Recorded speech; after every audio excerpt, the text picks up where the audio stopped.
আমি এখন বিজেপি শক্তি প্রমুখ নির্মল চক্রবর্তীর সামনে বসে আছি। নমস্কার।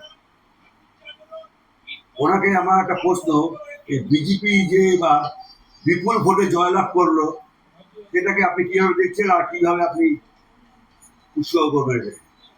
প্রথমে আমি বলবো যে সমগ্র পশ্চিমবাংলাবাসী এই 15 বছর ধরে যা সংকটের মুখে পড়ে রয়েছে এবং যেভাবে এই সরকার একের পর এক মানুষকে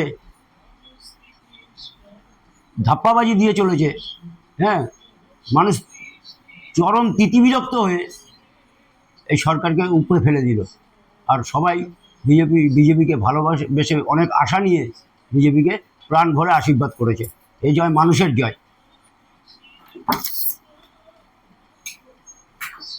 কারণ এদের কাছে বুঝে গেছে জনসাধারণ কোনো কিছু আর পাবে না। প্রত্যেক পদে পদে মিথ্যে কথা, মিথ্যে প্রতিশ্রুতি এইসব করে মানুষের মন থেকে অনেক অনেক দূরে সরে চলে গেছে, যার প্রতিফল আপনারা 2026-এ এই ভোটের মাধ্যমে দেখে নিলেন। থ্রেড কালচার, তারপরে তো আছেই চাকরি, 26,000 চাকরি চুরি। হ্যাঁ, স্কুল কলেজগুলোতে পড়াশোনাতে হয়ই না, সরকারি স্কুলগুলো সব বন্ধ হয়ে পড়ে আছে। এইসব তো মানুষ কদিন মেনে নেবে?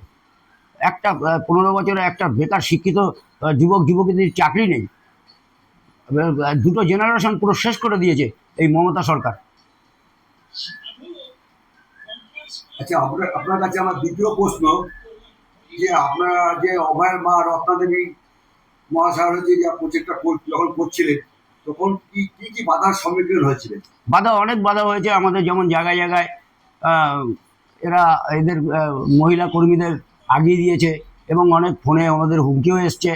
হ্যাঁ, তারপরে নিজেরা আলোচনা করে আমাদের বাড়ি বাড়ি বার্তাও পৌঁছে দিয়েছে যে 4ঠা মের 4টের পরে আমাদের হিসাব হবে। হ্যাঁ, আরও অনেক অনেক রকম মানে থ্রেড কালচার করেছে এরা এবং প্রচুর ভয় দেখিয়েছে।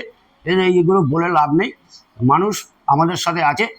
এবার সিপিএম সিপিএম তো আর কি বলবো, সিপিএম তো এদের একদম এদের জেতানোর জন্য উঠে পড়ে লেগেছে।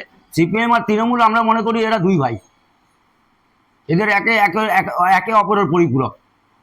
এদের এদের এক নোংরা অনেক রকম ফেসবুকে, তারপরে আপনার নানান মিডিয়ার মাধ্যমে, হ্যাঁ, রত্নাদেবীর নামেও অনেক কথা বলেছে। এগুলো জনসাধারণ দেখেছে, ভোট বাক্সে তার জবাব দিয়ে দিয়েছে। ঠিক আছে, এখন আপনাকে আমার তৃতীয় প্রশ্ন, এখন দেখতে পাচ্ছি এর আগে যারা ভোটের রেজাল্ট বেরোনোর আগের দিন পর্যন্ত জয় বাংলা বলে মানুষকে থ্রেড কালচার করতো যে 4 তারিখের পর দেখে দেবো, এবং তারা এবং আরো বিভিন্ন সমাজ বিরোধীরা গৃহ অবিবেকে ভুগছে, তা বিজেপি ঢোকার জন্য এক পা বাড়িয়েছে। এই বিষয়ে আপনার কি মত? এটা এক ধরনের, যারা ধান্দাবাজ পার্টি করে তারা সব আমলেই সব পার্টির মধ্যে ঢোকার চেষ্টা করে। এবং বিজেপি, আমি মনে করি ভারতীয় আরএসএস পার্টি দ্বারা প্রভাবিত বিজেপি পার্টি এতটা কাঁচা না যে তাদের ঠিক চিহ্নিত করে তাদের সেই রকম জায়গাতেই তাদের দেখা হবে আগামী দিনে।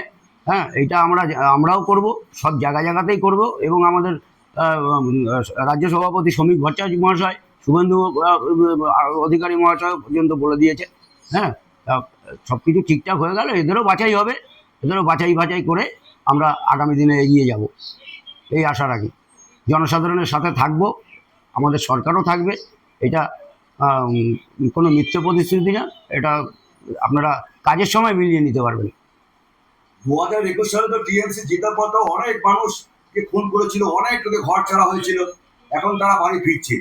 হ্যাঁ, এখন কি সেরকম কোনো পরিস্থিতি হয়েছে কি সেরকম? না, এখন তো সেরকম কোনো পরিস্থিতি না। এবার যা হয়েছে, এইবার যদি দেখা যেত মমতা সরকার আসতো, হয়তো অনেক মায়ের কোল খালি হয়ে যেত। সেই প্রস্তুতিটাও তারা নিয়েই রেখেছিল। আপনারা হয়তো মিডিয়ার মাধ্যমে দেখেছেন যে অনেক পার্টি অফিসে সাদা থানও রেখেছে। এগুলো আপনারা মিডিয়ার মাধ্যমেই দেখেছেন। এরা ভয়ঙ্কর মানে প্রস্তুতি নিয়ে রেখেছিল। ভোটের পরেই তো রেজাল্ট বেরোনোর আগে চন্দ্রনাথ আর রথকে মধ্যগ্রামে খুন করা হলো, কি নৃশংসভাবে। হ্যাঁ, এটা সরকার দেখবে আগামী দিনে।